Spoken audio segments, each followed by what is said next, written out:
Le diagnostic est tombé en fait il y a 2 jours, mais nous il y a un moment qu'on savait. Avec notre instinct, il y a des choses qu'on sent. Moi je parlais chinois et lui parlait une autre langue, donc on ne se comprenait pas. Donc c'était de la frustration pour lui et il faisait des crises du matin jusqu'au soir. On n'avait aucune aide en fait, aucun guide qui pouvait nous dire. On se disait on va continuer l'école, mais dans quelles conditions? Donc j'allais à l'école avec elle. Enfin c'était très compliqué. Ce qu'on nous propose encore actuellement, c'est de le mettre avec d'autres enfants handicapés qui ne sont pas forcément autistes. Et c'est vrai qu'il y a encore un gros problème de formation au niveau de l'autisme. L'association Nos Enfants d'Ailleurs et Hélène Amiot-Suchet m'a dit mais on peut leur apprendre des comportements, on peut les aider à grandir. L'association Nos Enfants d'Ailleurs s'engage en direction des familles qui ont un enfant autiste et œuvre pour que se développent des accompagnements éducatifs basés sur les approches comportementales. En partenariat avec l'ADAPI du Doubs et la direction de l'enseignement catholique de Franche-Comté, l'association a ouvert en janvier 2014 une structure expérimentale à Besançon. Cette structure propose un accompagnement éducatif qui repose sur les principes de l'ABA et qui favorise l'inclusion des jeunes accueillis. De nombreuses formations financées par l'association sont proposées aux parents. Elles permettent de leur faire découvrir des cadres et des outils éducatifs qui les aideront à accompagner leur enfant autiste au quotidien. L'association nous aide déjà à prendre conscience qu'on peut aider nos enfants, mais après elle nous donne aussi la possibilité à nous parents de nous former pour continuer à aider au quotidien. On parle de nos cas concrets de nos enfants et on débat et puis en plus dans ces formations on ne se sent pas jugé puis on arrive des fois à trouver des solutions. C'est vrai que des formations plus poussées vont nous permettre de l'accompagner encore plus parce qu'il n'y a pas grand-chose qui sont proposées aux familles, donc il faut qu'on se débrouille par nous-mêmes. Et voilà. Et c'est vrai que sans l'association, c'est compliqué pour nous. C'est vraiment compliqué. Il n'y a rien qui est simple de toute façon. C'est chaleureux, on se dit on n'est pas tout seul à vivre cet handicap qui n'est pas facile, qui est compliqué dans la vie de famille, au niveau de son frère. Des professionnels formés à l'approche comportementale peuvent aider les familles à construire, à domicile, un cadre éducatif adapté aux besoins de leur enfant. L'association, en finançant ces interventions, apporte ce soutien essentiel à une dizaine de familles. Avant qu'on soit pris en charge par les enfants d'ailleurs, la vie à la maison était quand même assez compliquée. J'allais aux formations que l'association proposait qui m'aidaient beaucoup, mais c'est vrai que quand on revient à la maison et qu'on est tout seul, on a l'impression de partir dans tous les sens. Tandis que là, d'être encadré par une psychologue en ABA, plus notre orthophoniste, là on a l'impression qu'on avance et puis dans la bonne direction parce qu'on a des bons encadrants. C'est suivi au cas par cas. C'est vrai que dans la semaine, tous les comportements, problèmes de Clovis, je les note. Et puis le lundi, je dis à Cécile, ah ben voilà, il s'est passé ça, tout ça. Et puis Cécile, elle va dire, mais pourquoi il s'est passé telle ou telle chose? Pourquoi il a eu tel comportement? Et après, on arrive à trouver des solutions où elle nous donne des consignes à respecter pour que cette crise ne revienne pas. Donc pour nous, c'est un appui, c'est une grosse béquille. Lily, il y a 1 an, elle ne parlait pas. On n'avait pas un mot, pas un son qui sortait de sa bouche, pas un regard. Elle passait à côté de nous, elle ne nous voyait pas. Elle n'existait pas dans cette maison en fait, elle n'avait vraiment pas de place. Et puis on a tout essayé, on essayait de faire les petits indiens pour attirer son attention, rien ne fonctionnait.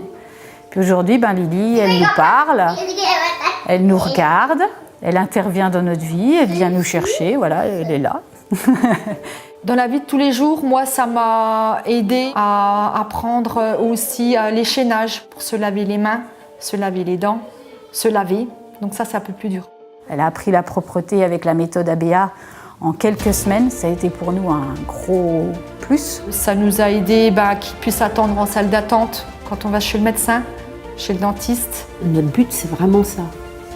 Qu'ils puissent se débrouiller un minimum seuls.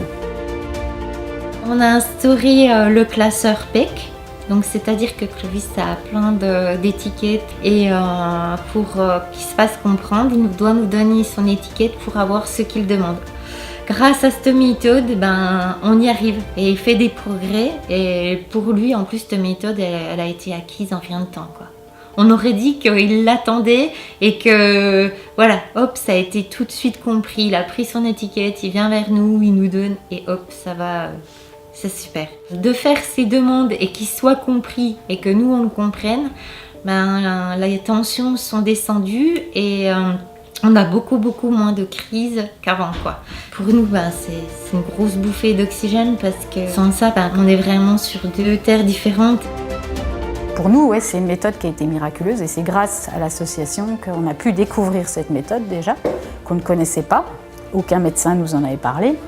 Et puis, aujourd'hui, on bénéficie en plus de l'aide de l'association puisqu'il nous accompagne dans le financement parce que c'est des choses qui ne sont pas prises en charge par la sécurité sociale. Et voilà, donc il nous aide beaucoup. L'association nous guide, c'est de la guidance parentale. Et la guidance parentale, on a tout le temps besoin.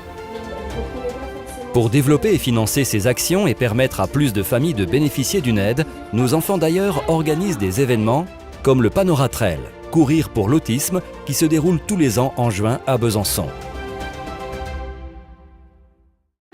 L'opération Pastille Bleue, initiée en 2015 par l'entreprise Clavière, a fédéré en 2019 5 autres entreprises régionales, dont Coquille, la coopérative des Montjoux, la fromagerie Miret, les Fournils du Haut-Doubs et les opticiens mutualistes de Franche-Comté. La démarche de nos enfants d'ailleurs nous a paru très intéressante. Elle nous permettait d'aborder les vrais enjeux sociaux et on y est très attaché déjà dans l'entreprise. Et donc on a été atterré par cette histoire de parents qui avaient des problèmes pour aider leurs enfants.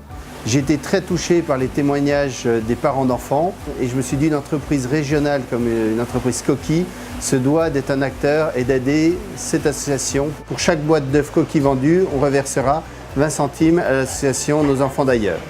Comme l'on vend à peu près 80 000 boîtes sur cette période, on espère reverser à l'association un peu plus de 15 000 €.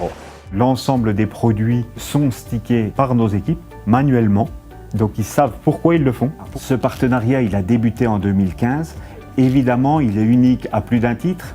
D'une part, parce que c'est une vraie démarche sociale, il n'y a pas d'objectif économique dans cette démarche.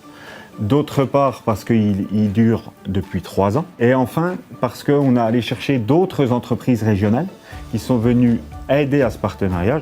Je pense qu'on peut être moteur effectivement en invitant d'autres collègues dans d'autres métiers en agroalimentaire à nous rejoindre de façon à avoir une somme plus importante pour Nos Enfants d'Ailleurs et pour pouvoir faire plus de missions au niveau de l'association.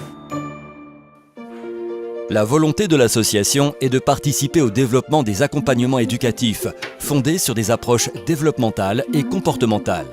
Elle est convaincue de l'intérêt de ces accompagnements pour les personnes avec autisme, notamment parce qu'ils favorisent le développement de compétences qui permettront des inclusions familiales, sociales et professionnelles positives. Vraiment, l'intervention à domicile nous a clairement aidé là-dessus sur tout ce qui est gestion de crise. C'est très dur de ne pas comprendre son enfant. Voilà. Donc, du coup, là, je comprends mieux. Je sais que derrière, il y a soit de la fatigue, soit quelque chose. Et du coup, ça allège le quotidien. Je ne dis pas que toutes les crises se sont atténuées parce qu'il y a toujours des comportements, problèmes qui viennent s'ajouter à la vie, quoi. C'est comme ça. Mais déjà, de se faire comprendre l'un et l'autre, c'est une grosse avancée, quoi. Maya se sent quand même nettement mieux, ça l'a largement fait progresser. Elle était isolée, tout ça, ça a changé. Qu'elle ait appris à se structurer, il y a un retour au calme pour l'enfant, pour le foyer, pour la famille entière. Et puis c'est vrai qu'on est super content des progrès, puis on est fiers. On est fiers de notre fille, de toute façon. Voilà.